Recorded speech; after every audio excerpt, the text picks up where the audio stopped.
దేవునికి మహిమ కలుగును గాక. వాక్యం వింటున్న మీ అందరూ కూడా ఆత్మీయమైన మర్మాలను దేవుడు మాట్లాడాలని, దేవుడు మాట్లాడే ప్రతి మాట ద్వారా మన బ్రతుకులు మారుతాయని విశ్వాసము కలిగిన వారిగా ఆయన వైపు చూడాలి. యెషయా గ్రంథము 1వ అధ్యాయము 19వ వచనం. యెషయా గ్రంథము 1వ అధ్యాయము 19వ వచనం. మీరు సమ్మతించి నా మాట వినిన ఎడల మీరు భూమి యొక్క మంచి పదార్థములను అనుభవింతురు. మీరు సమ్మతించి నా మాట వినిన ఎడల, గమనించండి, సమ్మతించి ఆయన మాట వినిన ఎడల అని ఒకటి.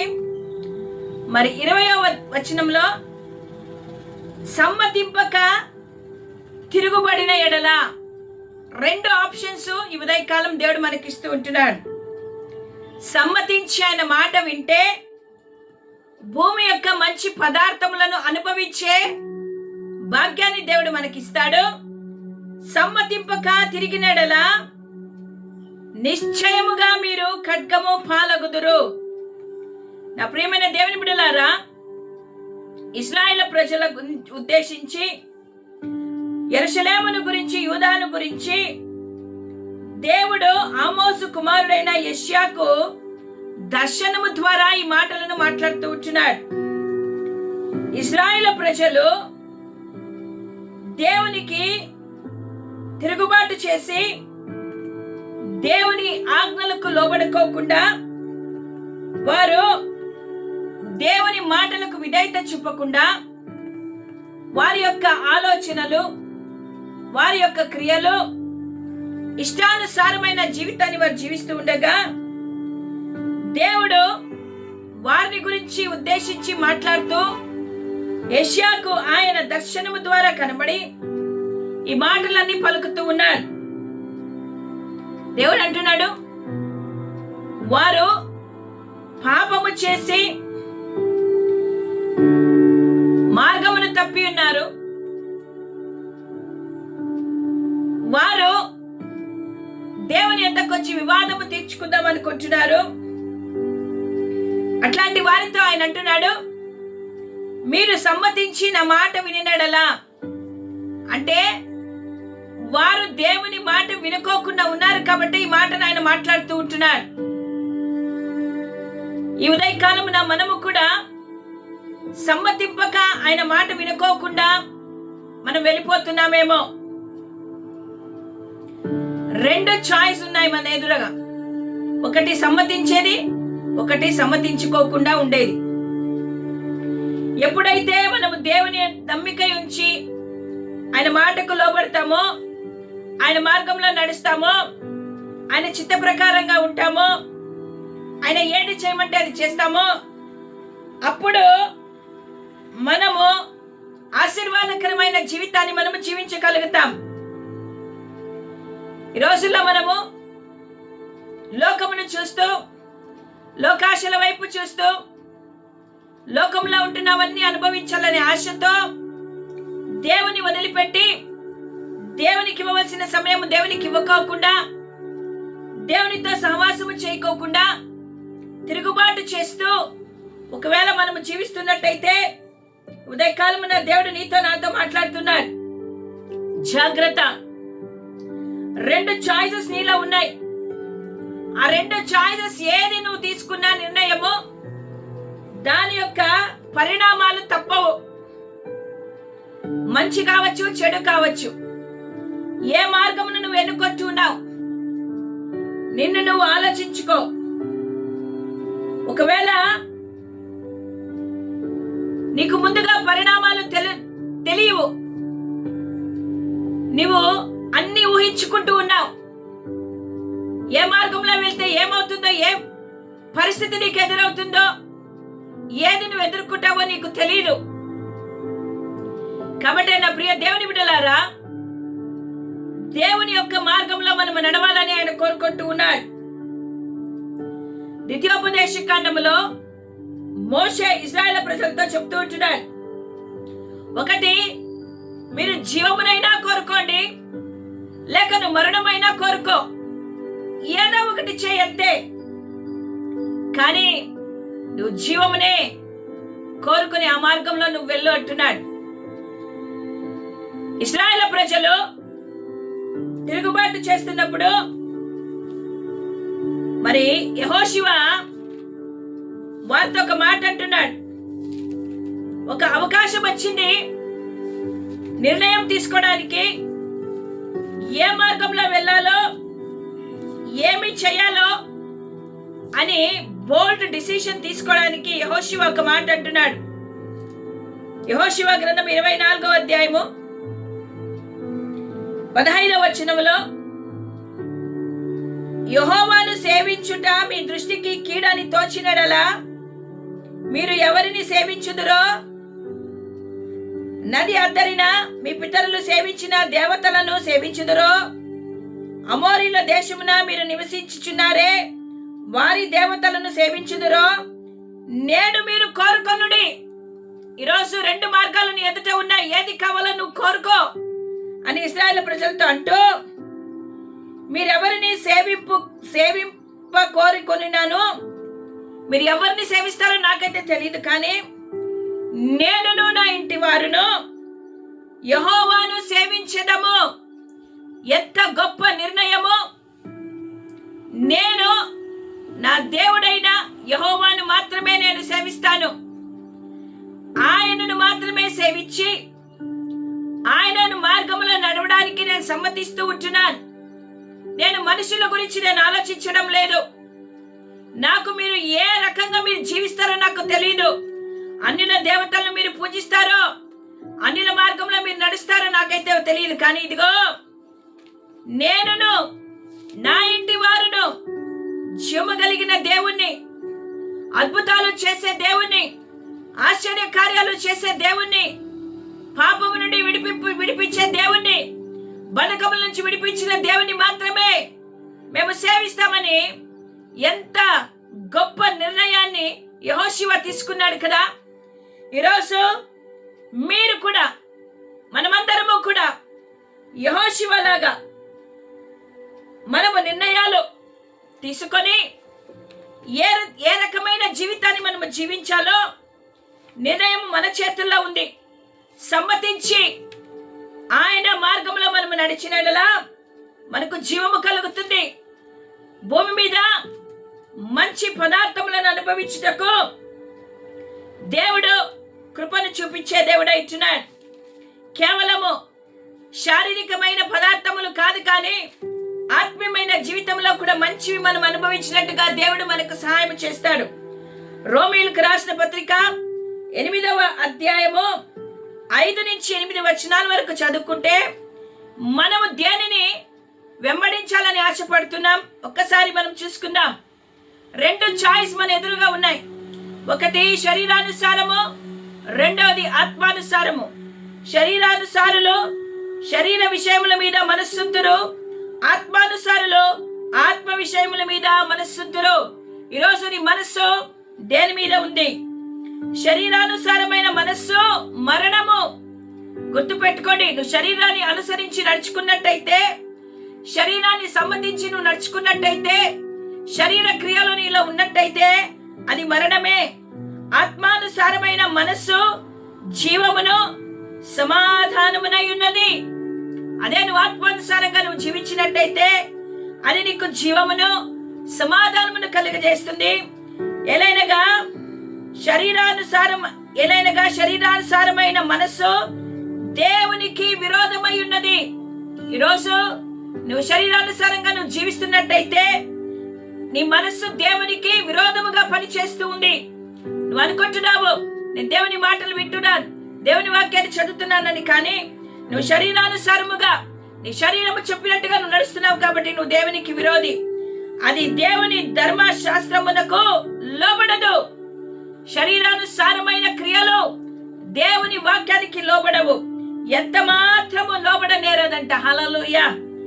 కాగా శరీర స్వభావం గలవారు దేవుని సంతోషపరచనేరరు.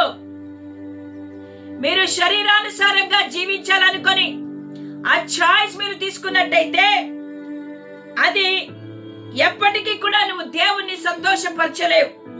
నీలో జీవం ఉండదు. వాక్యానికి నువ్వు లోబడవు. నీవు దేవునికి విరోధిగా ఉంటావు. జాగ్రత్త. కానీ నీవు ఎవరికి లోబడాలో ఒక్కసారి నువ్వు ఆలోచించుకో. దేవుని ఆత్మ మీలో నివసించినడలా మీరు ఆత్మ స్వభావము గలవారే గాని శరీర స్వభావము గలవారు కారు.